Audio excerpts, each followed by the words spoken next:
Houston area. We're now joined by Chapel Fowler. When we reached out to Alexis Cuban earlier today, who used to cover Clemson, now covers Louisville, she said, go to Chapel. He's with the State News. He joins us. He covers Clemson, and he joins Craig and Paul David Smoke on 365 Sports. Chapel, thanks for your time.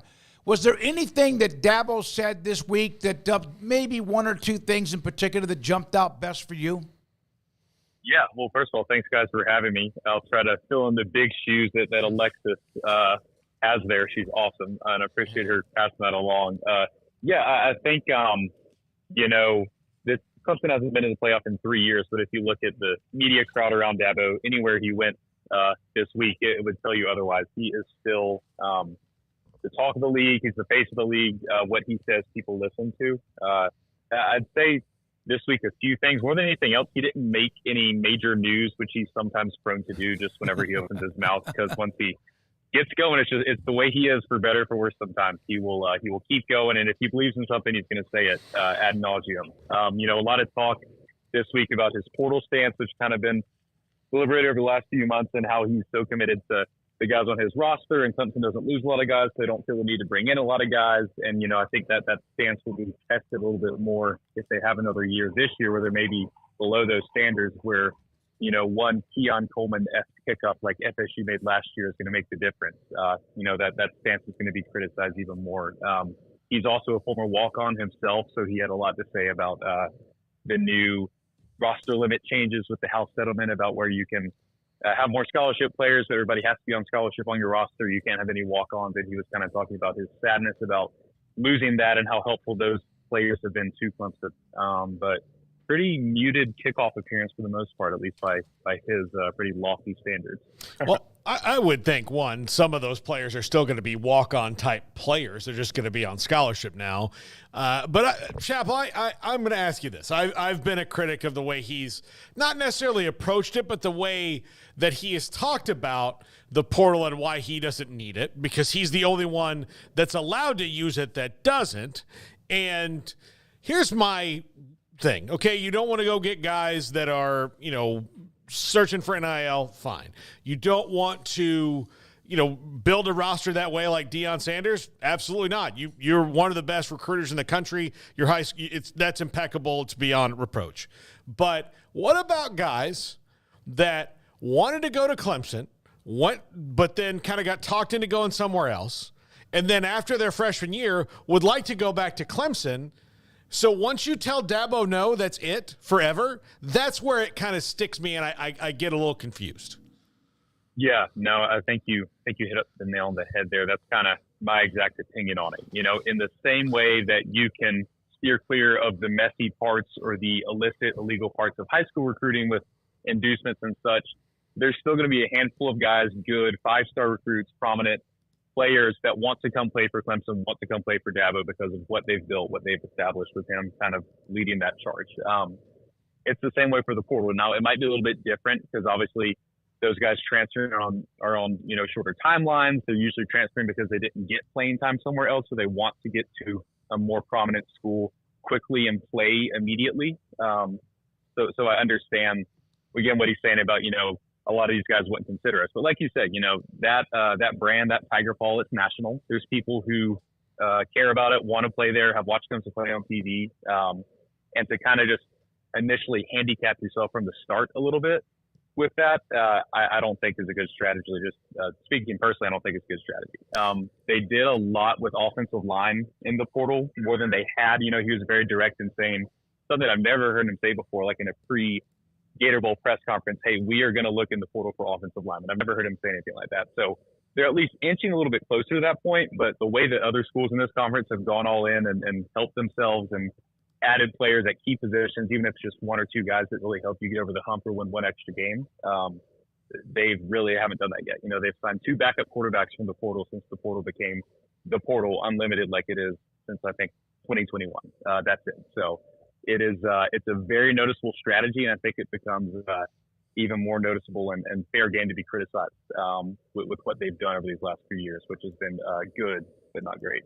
Chapel, you bring up the quarterbacks. What's the talk around Cade Klubnik and just what's expected of him, how he can improve, and just sort of his mentality heading into this season after what was a rocky year a year ago? Yeah, well, he's got a mini mullet. He's got longer hair, so take that as a good sign or a bad sign. Yeah. As a guy who's grown out his hair a little bit in recent years, I'm like, yeah, sure, go for it.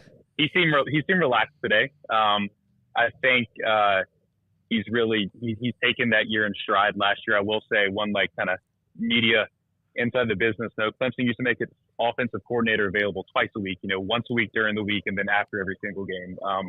They cut that down to like 4 total midweek press conferences this year, or last year, excuse me, with Garrett Riley. So what that meant was basically every single week that Clemson was struggling on offense, the guy that was going to answer for that outside of the head coach, obviously Dabo would talk about it, but it was going to be Cade. So, he set up there every week. He never skipped a presser. He answered all our questions.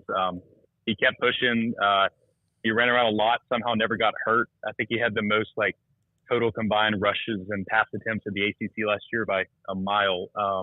So, there's some stuff there. There's some talent there. If you watch a game, you'll see a few throws that make you go, oh my gosh. But it is those mind-numbing killer turnovers, or, fumble in the worst possible position, or, throw a pick six when you really, really can't do it, or just an interception that's straight into the defender's hands.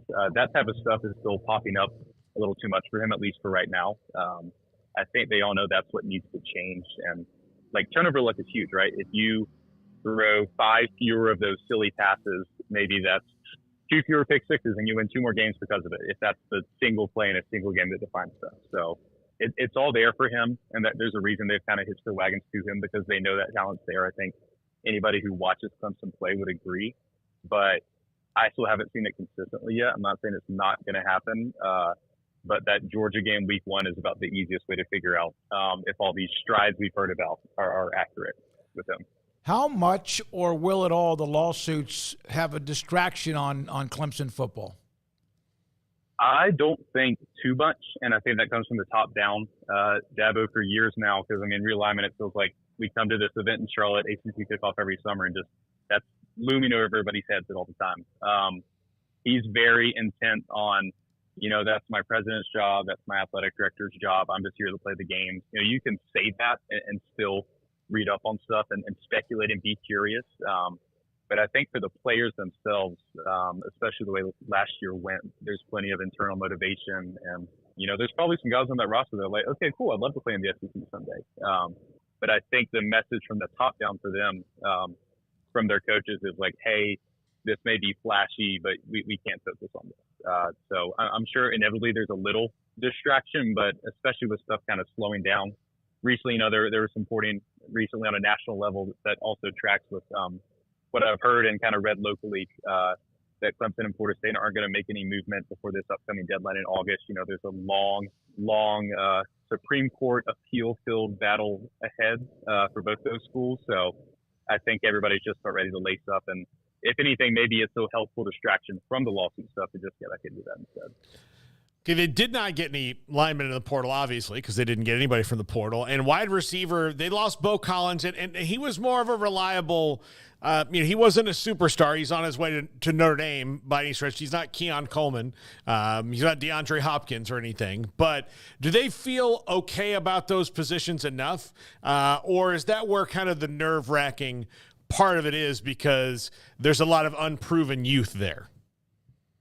Yeah, I think that's a position where if they hadn't have had the level of recruiting success they had just this year at wide receiver, they probably would have gone after someone a little bit more substantially. At least that's my guess. They got Bryant Wesco from Midlothian down there in Texas, who was a 5-star guy up until the final ratings tweak. I think he's a 4-star now. Another 5-star coming in from Florida, TJ Moore. And they have really talked those guys up as bringing a level of depth and eventually some explosive playmaking that they've lacked, like you mentioned. Think back to the Hopkins and T. Higgins and Mike Williams and all those guys that made those big, flashy plays. Clemson's had a lot of recruits come in that have had similar rankings in terms of stars and stuff. Your 4-star guys, high 4-star, 5-star guys. But a lot of those guys haven't panned out. And that's where the frustration comes in, the development frustration. Why are we getting all these guys if we're not going to develop them? Do we need to go to the portal instead, like you said, and get someone who's maybe a little bit more seasoned or is a proven wide receiver instead of just betting on high school talent? They feel good about Moore and Wesco, but I think that's definitely a position that hurt them the last few years when they've been good but not great. And it's definitely a big question mark for me personally as well going into this year. So Receiver. is it with Miami better, obviously Mac Brown in North Carolina always tantalize what Virginia Tech or whoever, is it still Florida State and Clemson's conference to win or lose?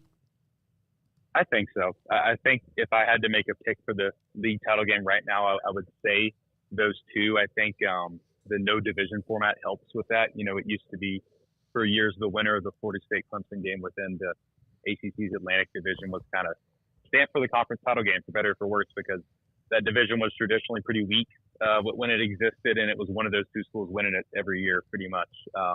Now, you know, there's a little bit more variance. You know, nobody loses one game and is eliminated from contention. So I think, you know, the preseason media vote when it comes out next week will indicate Clemson for State still on top. If you look at anything like betting odds or ESPN's FPI or stuff like that, it's still them. But it certainly is a lot more wide open than it's been in past years between, you know, Florida State losing so many guys, Travis included, and DJ Uiagalelei coming in there from Clemson via Oregon State, who's been good again, but not great. Clemson's issues, and then if those are the two teams up top, you know, that are talented but still flawed or maybe lacking a few things, it makes it really easy for a school like you mentioned, you know, a Tech or UNC, even at NC State. You know, I think they're going to be really good this year. Good transfer quarterback, good group of veterans and in-state guys that they've really developed well.